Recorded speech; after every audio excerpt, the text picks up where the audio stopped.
এইদিকে কি আপনাদের? এই এরিয়া তো আপনাদের মধ্যে পড়ে না। আরে ভাই, ভয় পাওয়ার কিচ্ছু নাই।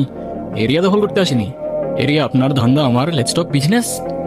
এই এরিয়াতে ধান্দা করতে হইলে নিজেরে প্রুফ করা লাগে ব্রাদার, সেই জন্যই তো আসলাম ভাই। চলেন খেলি। এত চাপ নিতে পারবি? এটা সমুদ্রের তলা, শুধু চারিদিকে পানি। ওই দেখ দেখ, ওরা করতে আইছে ধান্দা, দুইটা নতুন আমদানি। ও আর হোমিজ আমার সাথে। দেখ, আমি তোর পথের কাটা। এখানে ডিল করতে আসছোস, মাসে কত কামাস কাকা? ও ব্রো, বাংলায় আমার ধান্দা চলে। আমরা নতুন আমদানি। ভাই চোখ খুলে দেখ, আমরা সলিড খানদানি। এতে কোন ঝাটের মা, তুই কোন ঘাটের পানি? হ্যাঁ, আমার এক সঠিক খাতাম তোরে পড়াবো জামদানি। তোর হোমিজ আমার পাংখা, আমার গানে নেয় ফিল। ব্রো মাইন্ড করিস না, নে ক্যান্ডি খাচ্ছিল। আমার পথের যত কাটা আমার শুটার করে কিল। আমি খালি পকেট নিয়ে আমার মিলিয়নের deal. You know what I am saying, beach.